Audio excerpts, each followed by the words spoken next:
Hello, welcome to section 1.1, points, lines, and planes. So as I go through here, you should be filling out your notes so I can see them in class tomorrow. In geometry, we have terms that can be described as undefined terms.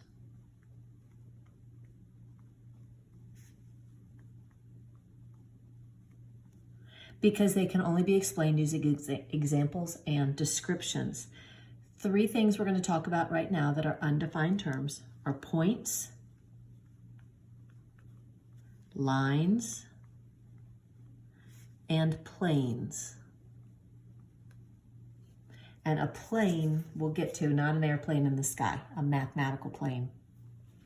So when we talk about a point is a location. It has neither size nor shape. Whenever we name a point, we use a capital letter.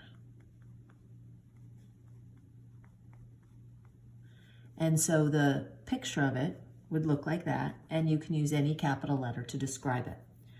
A line is made up of infinitely many points and has no thickness or width. There is exactly one line through any 2 points. When we name a line, we can name it using any 2 points on the line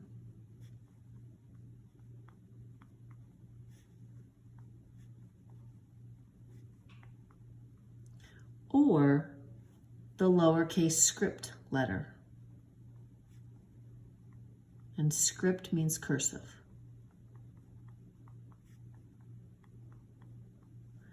So if I have a line,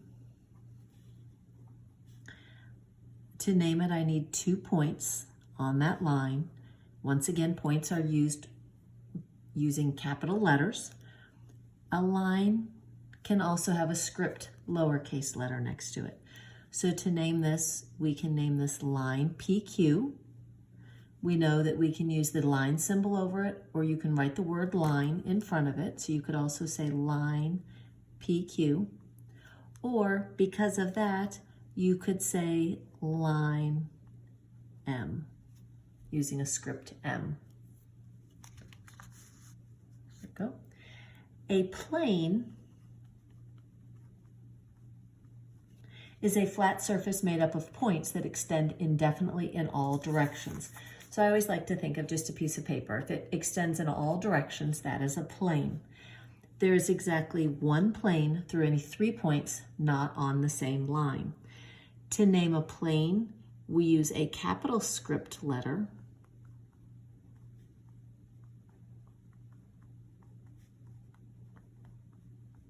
or we can use any 3 non-collinear points. We're going to explain non-collinear in a minute, but basically non-collinear means any 3 points that do not form a straight line.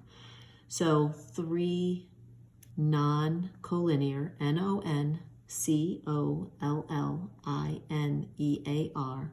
points. When we draw a plane, we usually draw a parallelogram to represent the plane, and it's imagined that it goes in all directions. So if I have 3 points on this plane, and once again my 3 points do not form a line, or I could have a capital script letter.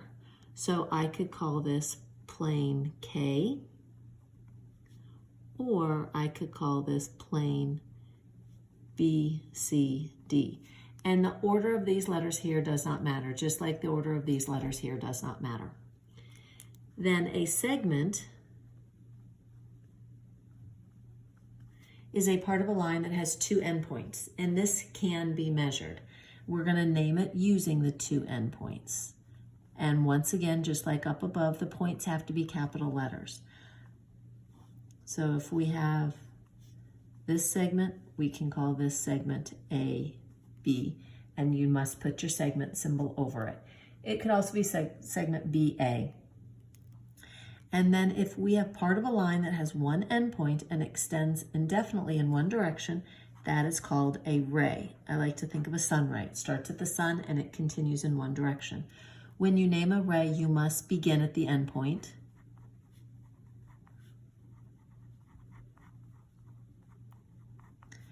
and then name 1 point on the ray.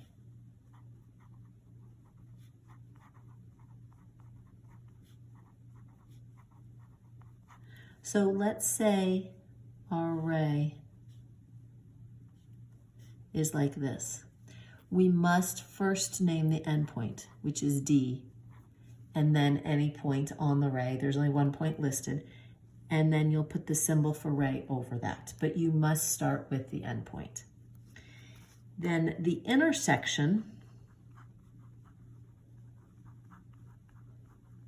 of 2 or more geometric figures is the set of points they have in common. Think of a road intersection. It's where the 2 roads cross, and it's the where they have in common.